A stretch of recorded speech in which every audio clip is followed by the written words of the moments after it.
പാമോയിലിൻ അഴിമതി ഇടപാടുകൾ മുഖ്യമന്ത്രി ഉമ്മൻചാണ്ടിയുടെ അറിവോടെയെന്ന് തൃശൂർ വിജിലൻസ് കോടതി. കേസുമായി ബന്ധപ്പെട്ട ഫയലുകൾ അന്നത്തെ ധനമന്ത്രിയായിരുന്ന ഉമ്മൻചാണ്ടി കണ്ടിരുന്നതായി കോടതിയുടെ നിരീക്ഷണം. കേസിലെ നാലും പ്രതികളായ മുൻ chief secretary Padmakumar, additional secretary Zachariah Mathew എന്നിവരുടെ വിടുതൽ ഹർജി പരിഗണിക്കവെയാണ് കോടതിയുടെ പരാമർശം. വിശദാംശങ്ങളുമായി തൃശൂരിൽ നിന്നും ദിൽജിത്ത് ചേരുന്നു. ദിൽജിത്ത്, എന്തൊക്കെയാണ് കോടതിയുടെ പ്രധാന നിരീക്ഷണങ്ങൾ? അനന്ത്, സോളാർ ബാർകോഴ വിവാദങ്ങളിൽ പരിങ്ങലിലായിരുന്ന മുഖ്യമന്ത്രി ഉമ്മൻചാണ്ടിയുടെ രാഷ്ട്രീയ നിലനിൽപ്പിനെ കൂടുതൽ പ്രതിസന്ധികൾ സൃഷ്ടിച്ചുകൊണ്ടാണ് പാമോയിൽ കേസിൽ തൃശൂർ വിജിലൻസ് കോടതിയുടെ നിരീക്ഷണം ഉണ്ടായിരിക്കുന്നത്. പാമോയിൽ ഇടപാട് നടക്കുമ്പോൾ ധനമന്ത്രിയായിരുന്ന ഉമ്മൻചാണ്ടിയുടെ അറിവോടെയാണ് ഇത്തരത്തിൽ പാമോയിൽ ഇറക്കുമതി ചെയ്തത്. ഈ കേസുമായി ബന്ധപ്പെട്ടിരിക്കുന്ന ഫയലുകളെല്ലാം തന്നെ അന്നത്തെ ധനമന്ത്രി ഉമ്മൻചാണ്ടി കണ്ടിട്ടുള്ളതാണ്. ഉമ്മൻചാണ്ടിയുടെ അറിവോടെയാണ് അഴിമതി നടത്തിയിരിക്കുന്നത് എന്നാണ് ഇപ്പോൾ കോടതി പരാമർശം ഉണ്ടായിരിക്കുന്നത്.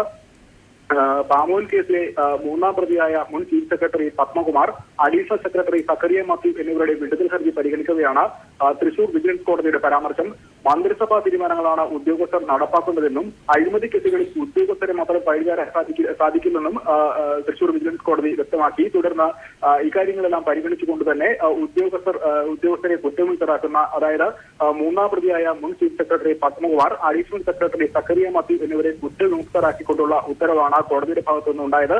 ഈ ഉത്തരവിലാണ് അന്നത്തെ ധനമന്ത്രിയായിരുന്ന മുഖ്യമന്ത്രി ഉമ്മൻചാണ്ടിക്കെതിരെ ഇത്തരത്തിലുള്ള ഒരു പരാമർശം ഉണ്ടായിട്ടുള്ളത്. ഇടപാടിന് മുമ്പ് അന്നത്തെ ധനമന്ത്രി ഫയൽ കാണണമെന്ന് അഡീഷണൽ ചീഫ് സെക്രട്ടറി നോട്ട് എഴുതിയിരുന്നു. മുഖ്യമന്ത്രി ഫയൽ കണ്ടിരുന്നതായുള്ള നിരീക്ഷണം കോടതിക്ക് മുമ്പിലുണ്ട്. ഈ ഒരു നിരീക്ഷണം പരിഗണിച്ചാണ് വിടുതൽ ഹർജിയിലെ ഉത്തരവിൽ മുഖ്യമന്ത്രിക്കെതിരെ പരാമർശമുണ്ടായത്. തനിക്ക് ഇടപാടിൽ പങ്കില്ല എന്നും പാമോയിൽ കേസിൽ തന്നെ ബന്ധിപ്പിക്കാനുള്ള നീക്കം രാഷ്ട്രീയപരമായി പ്രതിപക്ഷവും മറ്റു ചില കക്ഷികളും ചേർന്ന് നടത്തുന്ന ഗൂഢാലോചന മാത്രമാണ് എന്നായിരുന്നു മുഖ്യമന്ത്രി ഇതുവരെ ആരോപിച്ചിരുന്നത്. എന്നാൽ ഈ മുഖ്യമന്ത്രിയുടെ വാദങ്ങളെയെല്ലാം പൊളിക്കുന്ന തരത്തിലുള്ള ഒരു നിരീക്ഷണമാണ് ഇപ്പോൾ കോടതിക്ക് മുമ്പിൽ എത്തിയിരിക്കുന്നത്. 1991-92 കാലയളവിൽ അധിക വില നൽകി പാമോയിൽ ഇറക്കുമതി ചെയ്ത കേസിൽ 2.5 പതിറ്റാണ്ടിന് ശേഷമാണ് ഇപ്പോഴത്തെ മുഖ്യമന്ത്രിയും അന്നത്തെ ധനമന്ത്രിയുമായിരുന്ന ഉമ്മൻചാണ്ടിയുടെ പങ്ക് വെളിച്ചത്ത് വരുന്നത്.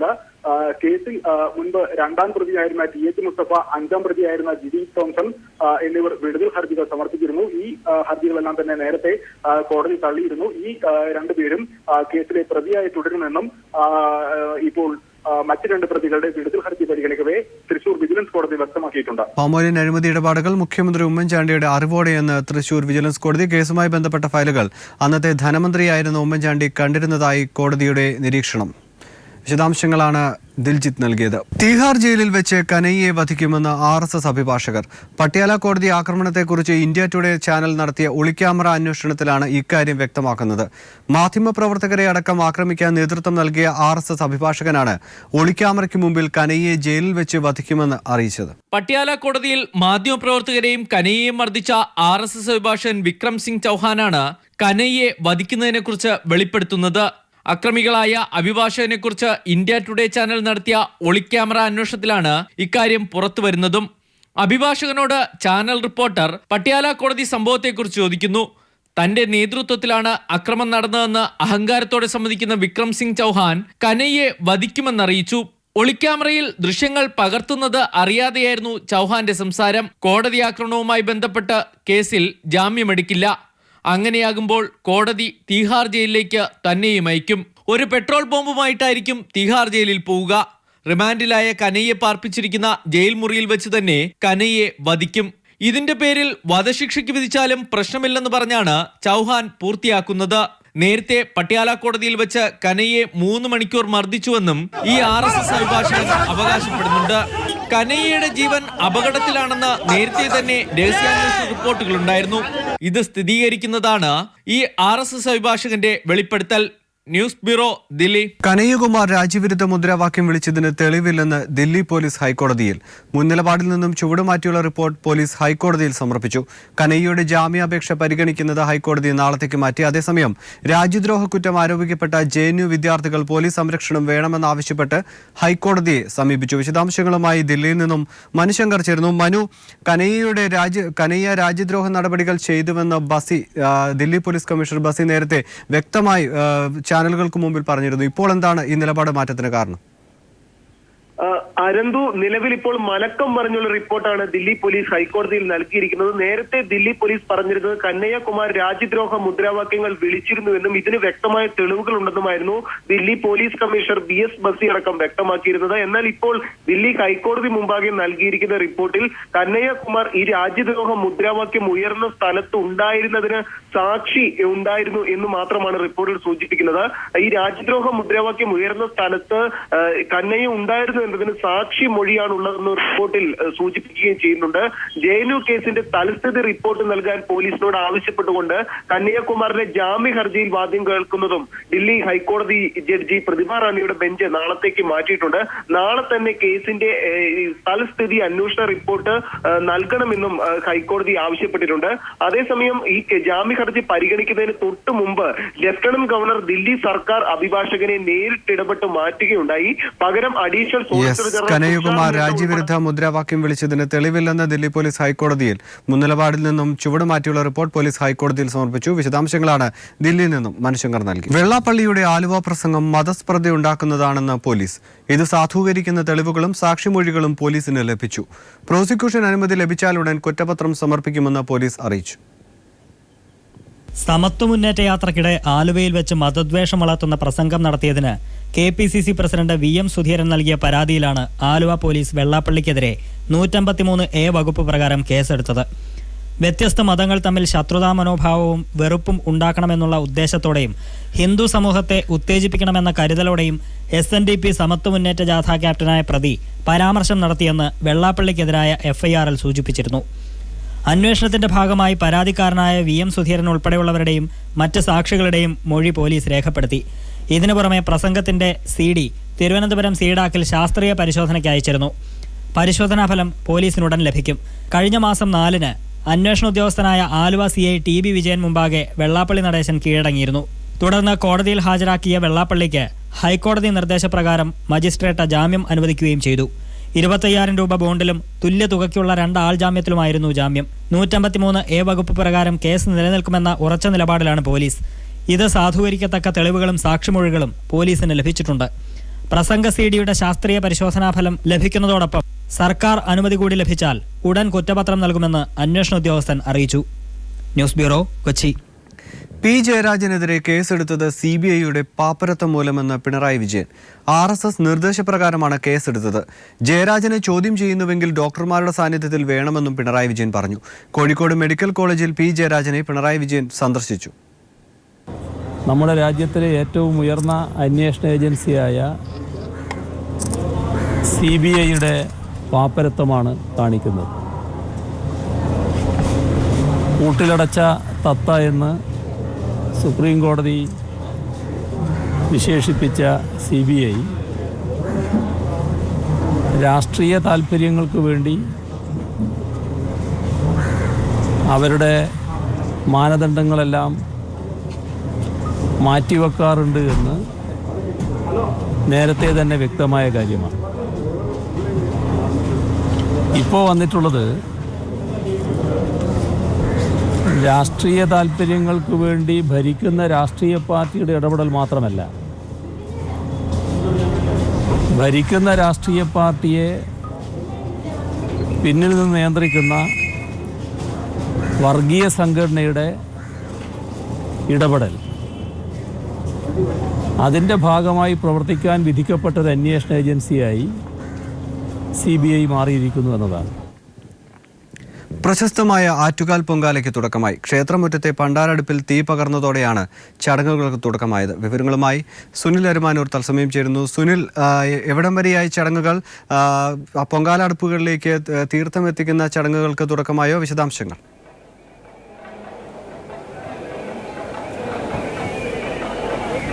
അനന്ത്, അല്പസമയത്തിനും തന്നെ പൊങ്കാല നിവേദ്യം നടക്കും. 1:30-നാണ് പൊങ്കാല നിവേദ്യം നടക്കുന്നത്.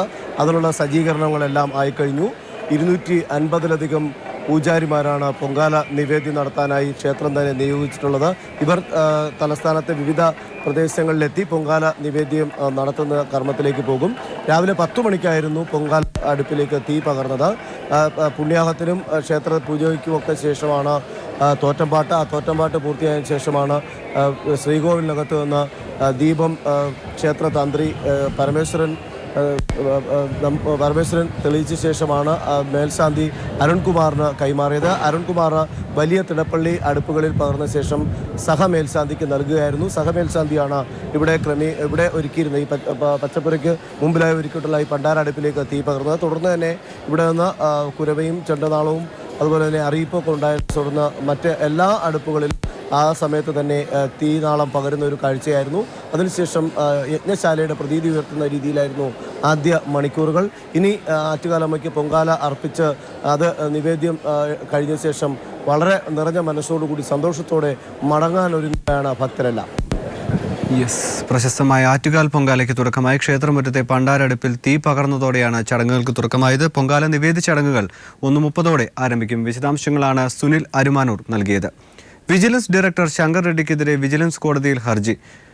കണ്ണൂർ വിമാനത്താവള നിർമ്മാണവുമായി ബന്ധപ്പെട്ട് ലോകായുക്ത നിർദ്ദേശിച്ച അന്വേഷണം അട്ടിമറിച്ചെന്നാണ് പരാതി. മരം മുറിച്ചതിലെ അഴിമതി അന്വേഷണമാണ് അട്ടിമറിച്ചത്. കരാറുകാരൻ KV ജെയിംസ് ആണ് ഹർജി നൽകിയത്. ഹർജി തലശ്ശേരി വിജിലൻസ് കോടതി ഫയലിൽ സ്വീകരിച്ചു.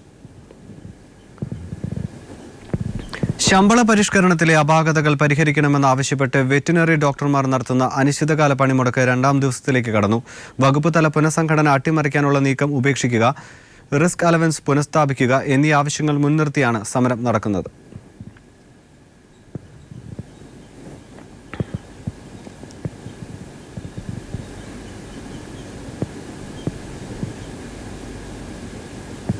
കോഴിക്കോട് സർവകലാശാലയിലെ ലാസ്റ്റ് ഗ്രേഡ് നിയമനത്തിൽ AGയുടെ നിയമോപദേശം തേടാനുള്ള സിൻഡിക്കേറ്റ് തീരുമാനം വിവാദമാകുന്നു.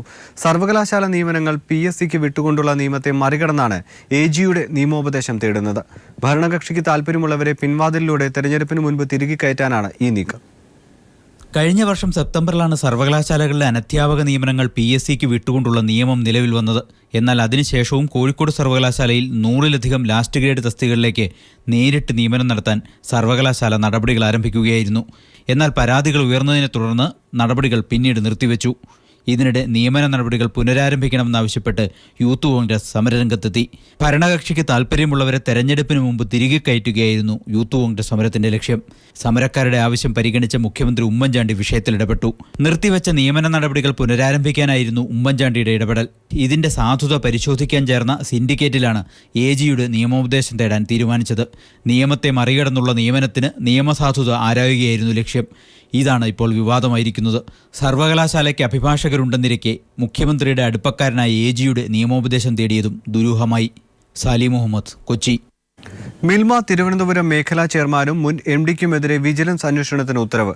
പ്ലാന്റ് അറ്റൻഡർ നിയമനത്തിൽ അഴിമതി നടത്തിയെന്ന പരാതിയിൽ തിരുവനന്തപുരം സ്പെഷ്യൽ വിജിലൻസ് കോടതിയാണ് അന്വേഷണത്തിന് ഉത്തരവിട്ടത്. നിയമനത്തിനായി 7 മുതൽ 10 ലക്ഷം രൂപ വരെ കോഴ വാങ്ങിയെന്നാണ് ആരോപണം. മിൽമ തിരുവനന്തപുരം മേഖല സഹകരണ ക്ഷീരോത്പാദക union chairman Kallada S. Ramesh, മുൻ MD വിജയകുമാർ, ഭരണസമിതി അംഗങ്ങൾ എന്നിവർക്കെതിരെ അന്വേഷണം നടത്താനാണ് തിരുവനന്തപുരം സ്പെഷ്യൽ വിജിലൻസ് കോടതിയുടെ ഉത്തരവ്. 2015-ൽ മിൽമ നടത്തിയ പ്ലാന്റ് അറ്റൻഡർ നിയമനത്തിൽ അഴിമതിയുണ്ടെന്നാരോപിച്ച് ഉദ്യോഗാർത്ഥിയായ ആര്യനാട് സ്വദേശി സന്തോഷ് കുമാർ സമർപ്പിച്ച ഹർജിയിലാണ് കോടതി അന്വേഷണത്തിന് ഉത്തരവിട്ടത്. എഴുത്തു പരീക്ഷയ്ക്ക് ഉയർന്ന മാർക്ക് കിട്ടിയ താനടക്കമുള്ളവർക്ക് നിയമനം ലഭിച്ചില്ലെന്നും കുറഞ്ഞ മാർക്ക് നേടിയ പലർക്കും നിയമനം നൽകിയെന്നും 7 മുതൽ 10 ലക്ഷം രൂപ വരെ കോഴ വാങ്ങിയാണ് ആദ്യ 70 പേർക്ക് നിയമനം നൽകിയതെന്നുമാണ് ഹർജിയിൽ സന്തോഷ് കുമാർ ആരോപിക്കുന്നത്. ചെയർമാന്റെ വീടിനടുത്തുള്ളവരുടെയും ബന്ധുക്കളുടെയും അപേക്ഷകൾ അവസാന തീയതിക്ക് ശേഷവും സ്വീകരിച്ചതായും ഹർജിയിൽ പറയുന്നു. ഈ ആരോപണങ്ങളിൽ പ്രഥമ ദൃഷ്ട്യാ കഴമ്പുണ്ടെന്ന് കണ്ടെത്തിയ കോടതി എത്രയും വേഗം അന്വേഷണം നടത്തി റിപ്പോർട്ട് സമർപ്പിക്കാനാണ് വിജിലൻസിനോട് ഉത്തരവിട്ടിരിക്കുന്നത്. News bureau, Thiruvananthapuram. സംസ്ഥാനം കുംഭച്ചൂടിൽ വെന്തുരുകുന്നു. പകൽ താപനിലയ്ക്കൊപ്പം രാത്രി താപനിലയും ഉയരുന്നു. കഴിഞ്ഞ വർഷത്തേക്കാൾ ഇക്കുറി 3 ഡിഗ്രി ചൂട് കൂടുതലാണ്. നിലവിലെ സാഹചര്യം ഗുരുതരമായതിനാൽ ജാഗ്രത പുലർത്തണമെന്ന് കാലാവസ്ഥാ നിരീക്ഷണ കേന്ദ്രം അറിയിച്ചു. ഒരാഴ്ചയായി സംസ്ഥാനം കടുത്ത ചൂടിൽ വെന്തുരുകുകയാണ്. ഇത്തവണ പൊതു താപനിലയിൽ നിന്നും 3 ഡിഗ്രിയുടെ വർധനവാണ് പകൽ താപനിലയിൽ ഉണ്ടായിട്ടുള്ളത്. രാത്രി താപനിലയിൽ 2 ഡിഗ്രിയുടെ വർധനവും.